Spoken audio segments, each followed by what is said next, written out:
Fabián Rivera Contreras. Los designios del Señor. 1. Había vagado toda la mañana por los rincones de Valparaíso, sin más posesiones que un revólver calibre 38 y una botella de aguardiente. Ambas cosas las llevaba guardadas en los bolsillos de su chaqueta. Caminaba a paso rápido, aunque sus pisadas eran descoordinadas e imprecisas. Iba jadeando, y en su rostro tenía evidentes signos de locura. Grandes y pronunciadas ojeras, cabello enmarañado, ojos rojos y lágrimas que no dejaban de salir en tropel. Llevaba el rostro cubierto de sangre, y con su mandíbula realizaba un movimiento histérico y sin sentido. Parecía un verdadero zombi. Bajo la potente luz solar de ese 11 de febrero, avanzaba lo más rápido que podía por avenida Errázuriz. En aquel borde costero, el mar se le antojaba una mala pintura. A la luz del sol, su sombra se proyectaba larga y gigantesca sobre el cemento, y al observarla, podía ser testigo de su paupérrimo andar. Su pecho se contraía en profundas inspiraciones y exhalaciones, y de vez en cuando tenía reminiscencias que le hacían preguntarse qué estaba haciendo, qué había pasado, hacia dónde iba. Pero, por más que intentaba pensar, nunca podía precisar con exactitud ninguna de sus respuestas, ya que se sentía como inmerso en un sueño, o para ser más exactos, en una pesadilla. Lo único que podía sentir con claridad era la extraña y poderosa fuerza que parecía conducirle a algún punto de la ciudad porteña. En uno de esos pequeños lapsus de realidad vivida, sin tener idea de cuánto rato llevaba haciendo esto, pensó que bien podrían haber sido horas, ya que de pronto se había sentido cansado y muy adolorido. En ese momento tuvo otro atisbo de realidad. Una imagen en su memoria le hizo recordar parte de qué lo había llevado a este punto de su vida. Se detuvo y se quedó congelado por completo, sintiendo al mismo tiempo un dolor horrible a los costados del rostro, y con su mano se tomó la mandíbula y trató de forzar el cierre de su boca. Pero, cuando lo hizo, un dolor horrible recorrió toda su cabeza. Con dificultad y casi por inercia, bebió un largo sorbo del brebaje que llevaba en el bolsillo, inclinando la cabeza hacia atrás y derramando el líquido dentro de su maltrecha boca. Luego volvió a guardar la botella en el bolsillo de la chaqueta y siguió andando, atraído por esa poderosa y misteriosa fuerza que parecía llevarlo a rastras. 2. En un mismo año, Jonathan había sucumbido ante su mala suerte. Nunca pudo concebir las desgracias que el destino le tenía preparadas, pero en parte había intentado aceptarlas. Toda la vida había sido un hombre creyente, devoto de Dios. Tenía fiel creencia de que un hombre que obra bien recibe de Dios multiplicadas las buenas acciones, y aunque también podía haber días malos, o pruebas, como las llamaban en su iglesia, tenía la convicción de que todas aquellas cosas siempre sucedían con un buen propósito. Al final, todo obedece a los designios del Señor, y con la oración de por medio todo se soluciona, solía decir el pastor Ricardo. Pero ahora todo eso había quedado atrás, porque, por alguna incomprensible razón, El infierno se había cernido violentamente sobre él.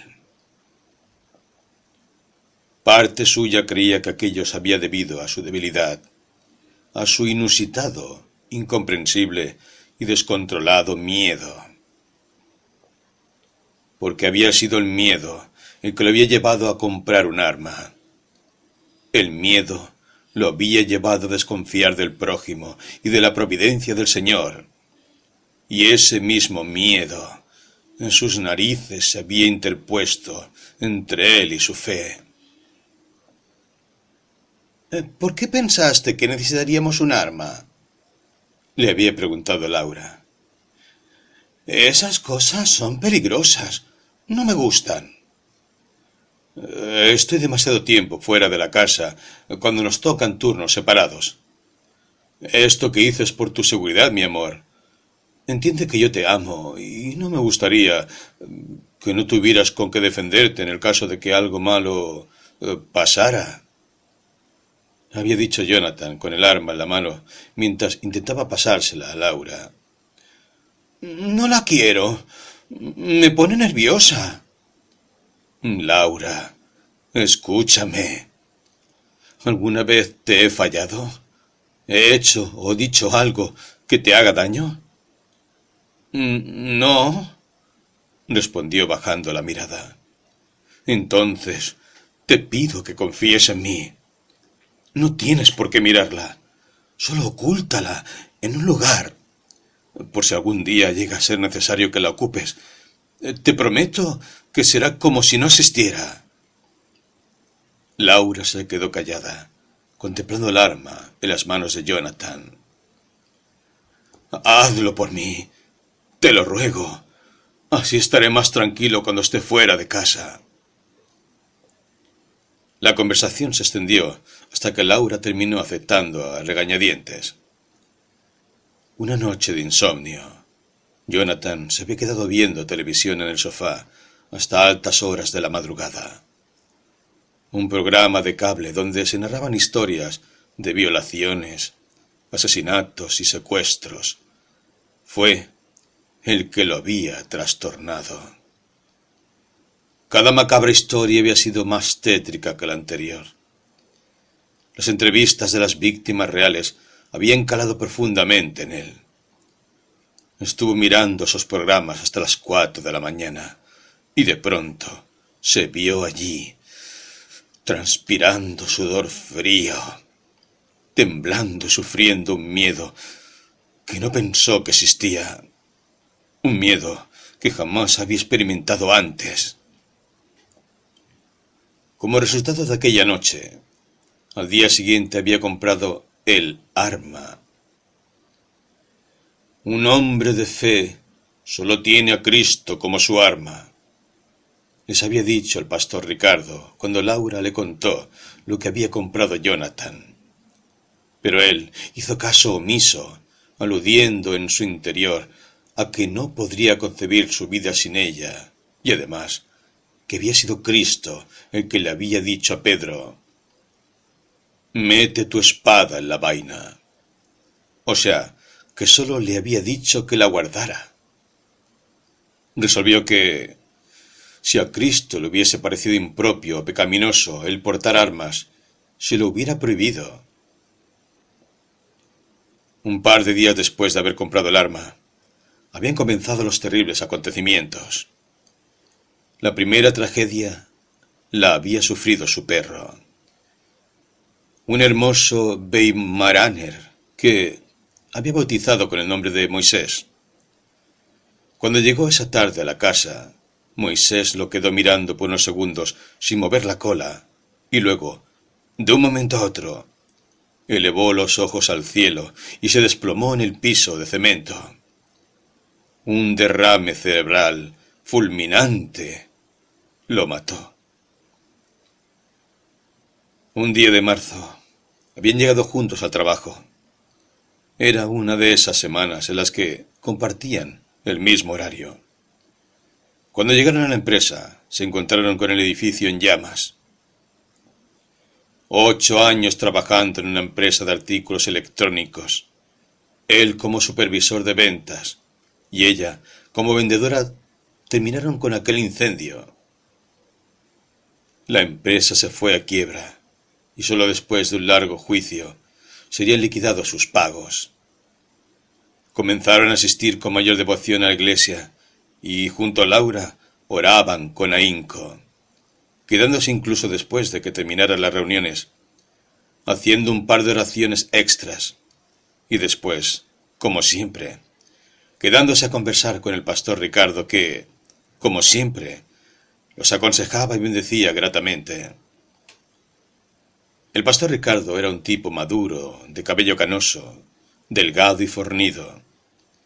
Tenía la piel cenicienta y sus ojos verde agua le daban un increíble aspecto de paz.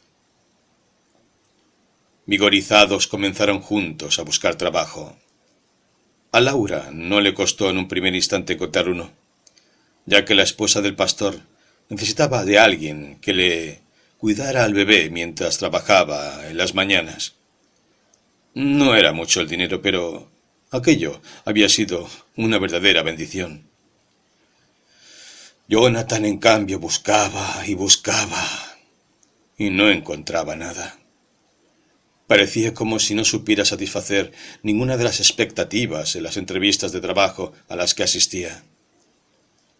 Cada rechazo comenzaba a producirle mayor inseguridad. Comenzó poco a poco a inquietarse, a sentirse frustrado, pero no perdía la fe, aunque en realidad se obligaba a no perderla. Pronto su rutina se convirtió en su ritual. Se levantaba temprano, se duchaba y bebía café.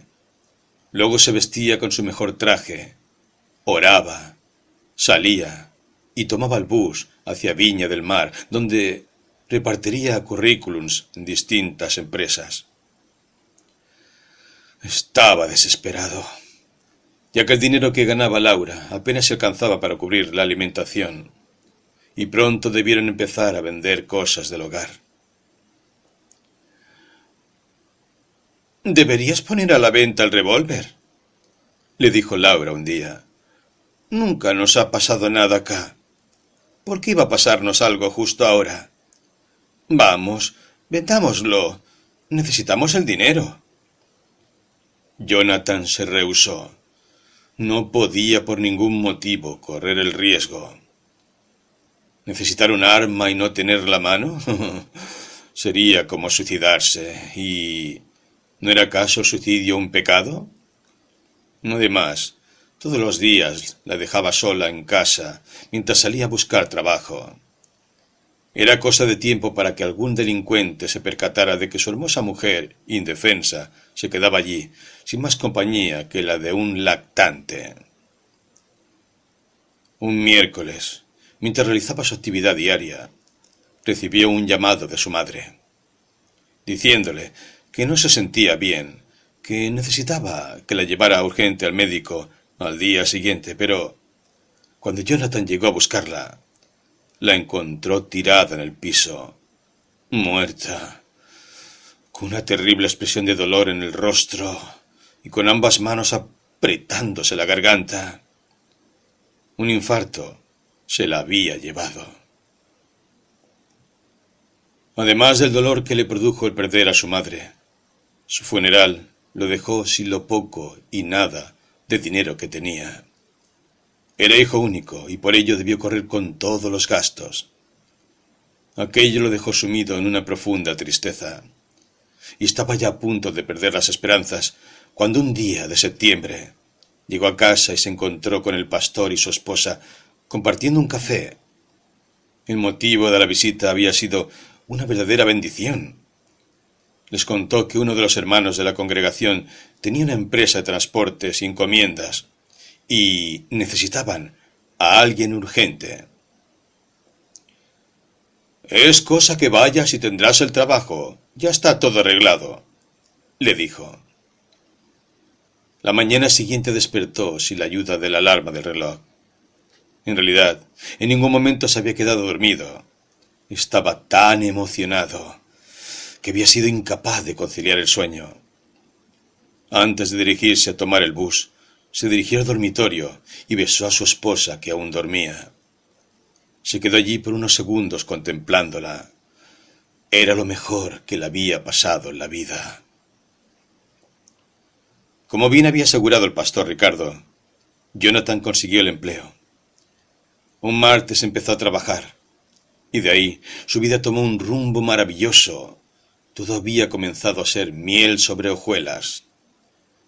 Realizaba su labor con mucho entusiasmo, todas las mañanas llevando las encomiendas a los distintos domicilios, feliz de haber emprendido de nuevo. Al poco tiempo hizo nuevas amistades, y un par de meses después recibió un aumento de sueldo por su gran labor. Era evidente que todo había vuelto a la normalidad, y su situación no paró de mejorar, ya que poco antes de su cumpleaños, Laura la sorprendió con una noticia. Estaba embarazada. Una mañana, mientras repartía encomiendas, comenzó a pensar en el arma. Hacía tanto que no pensaba en ella que el saber que la poseía le causó verdadera sorpresa. Lamento profundamente haberla comprado. Se sintió un estúpido y en ese mismo momento decidió deshacerse de ella. Sí, había sido una estúpida decisión el comprarla. Dios una vez más le había demostrado que estaba allí para él y para Laura, y que nunca los abandonaría. Un poderoso sentimiento de culpa invadió todo su ser, tanto que, abruptamente, en medio de su jornada laboral, se desvió hacia su casa en busca del arma. Una vez que llegó, imaginó a Moisés abalanzarse sobre él, pero, a pesar de que la imagen de su perro seguía siendo real cada vez que llegaba a casa, otra vez comprendió que no era nada más que un espejismo, resultado de la costumbre de haberlo visto tantos años allí. —¿Laura? —gritó. —¿Dónde estás? —preguntó inmediatamente al entrar a la casa. La sala de estar permanecía como siempre. Un par de tazas de café vacías se encontraban sobre la mesa, y un poco más allá, el bebé que tenía a cargo Laura jugaba desde su mecedora con un móvil que tenía figuras de animales. Con sus manos regordetas el bebé no dejaba de tironear una jirafa mientras chupaba enérgico su chupete. —¿Laura? En ese momento escuchó desde el dormitorio una serie de golpeteos, como si una serie de objetos hubiesen caído de lleno en el piso. Se dirigió hacia allí presuroso, y la imagen que vio al abrir la puerta simplemente lo enloqueció. Un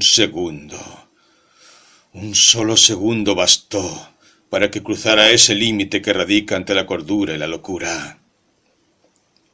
Con paso vacilante se introdujo en el dormitorio. En un rincón estaba el pastor Ricardo a medio vestir, dándole la espalda y abotonándose una camisa azul italiana. Encima de la cama, Laura estaba arrinconada, cubierta hasta el cuello con la ropa de cama, mirándolo con una absoluta expresión de horror e incredulidad. Tenía el cabello húmedo, llevaba los labios rojos, pero tenía el labial todo corrido. El dormitorio olía a sexo. Jonathan miró el piso y se dio cuenta de que uno de los veladores se había dado vuelta dejando desparramados una serie de objetos.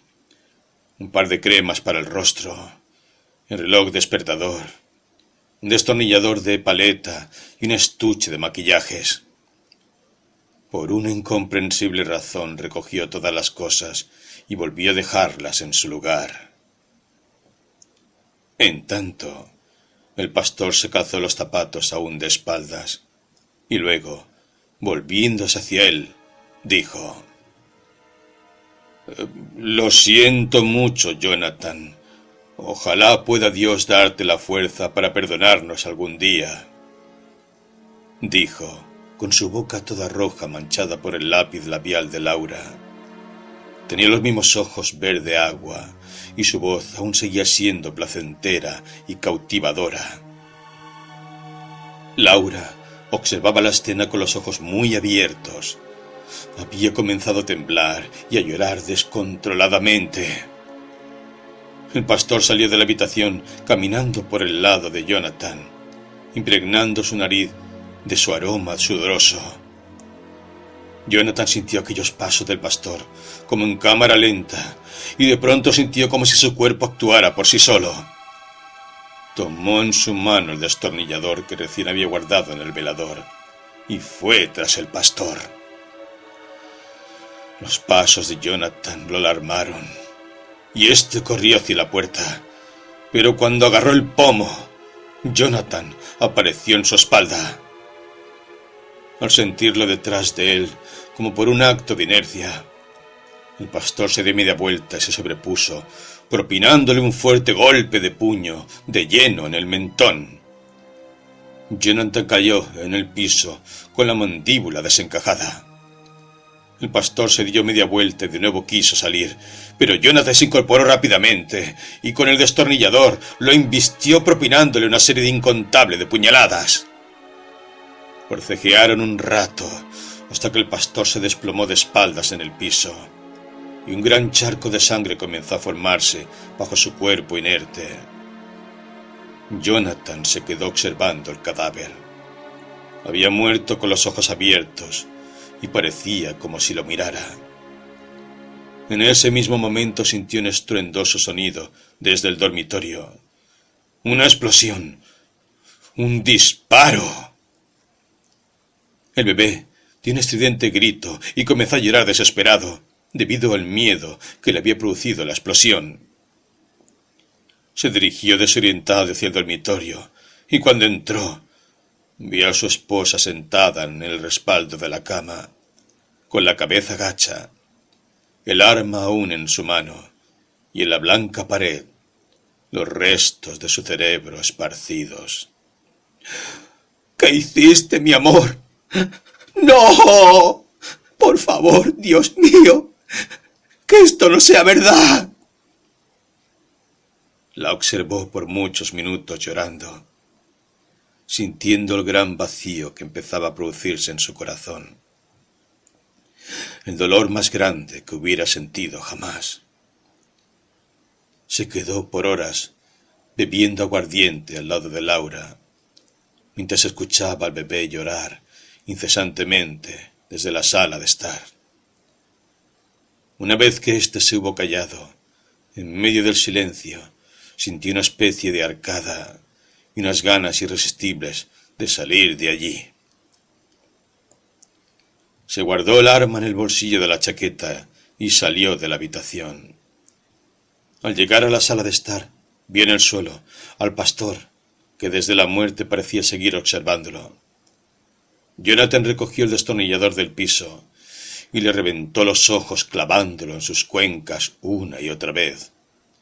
Y cuando levantó la mirada, divisó al bebé que aún descansaba en la mecedora y ahora, calladito, con sus ojos llorosos, había sido testigo de la macabra escena.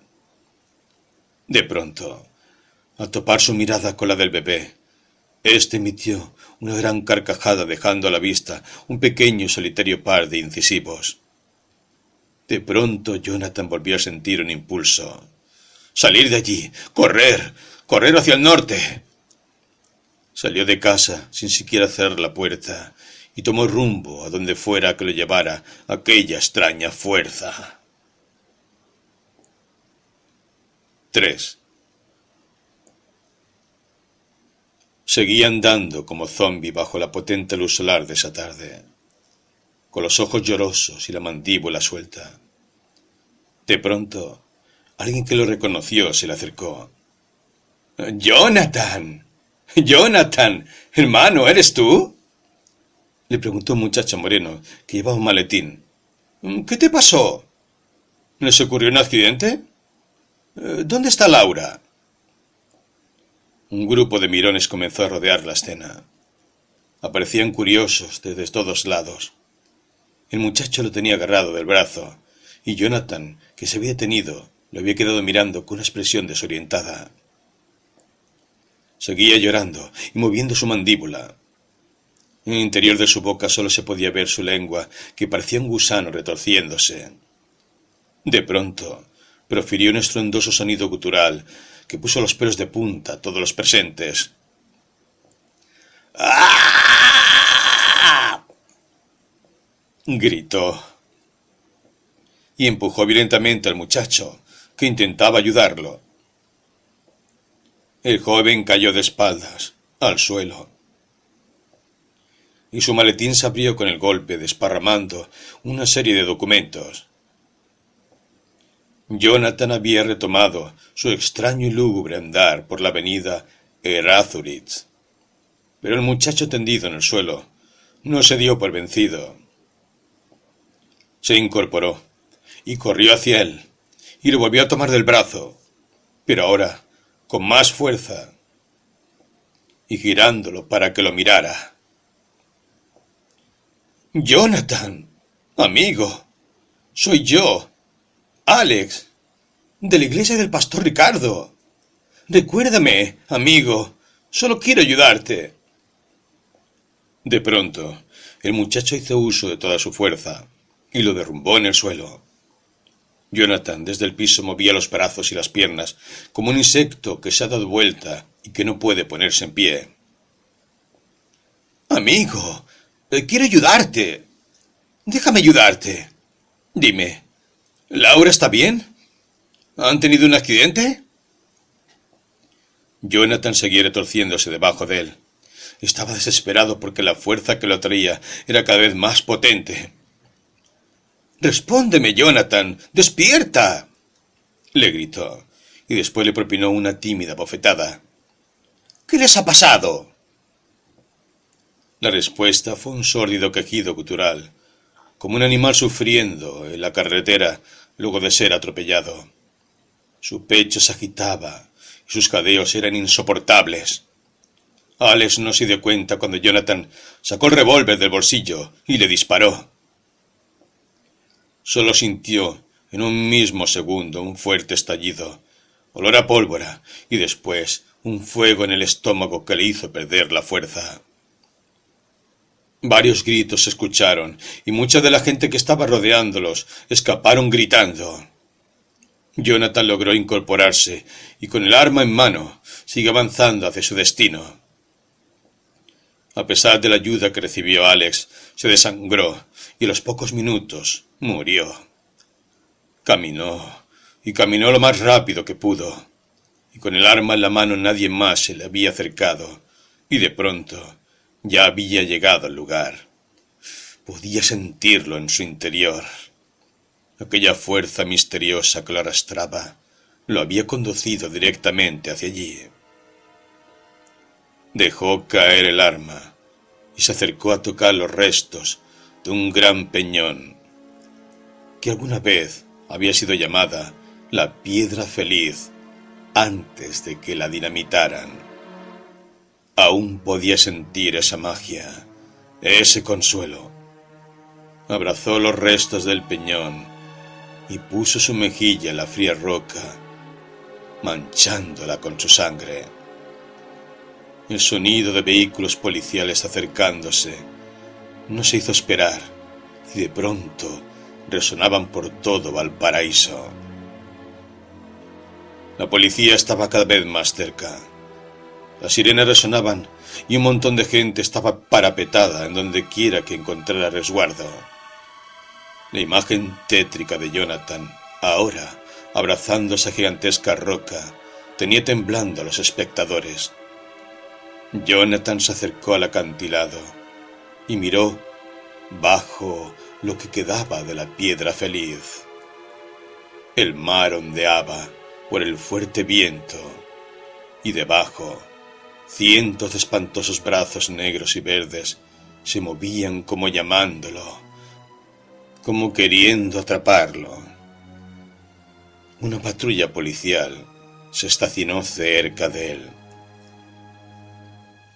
«¡Arriba las manos!», gritó uno de los policías al llegar al lugar, apuntándolo con su arma de servicio. Jonathan ni siquiera lo miró. Se lanzó del precipicio y en pocos segundos cayó violentamente, desnucándose y muriendo al instante.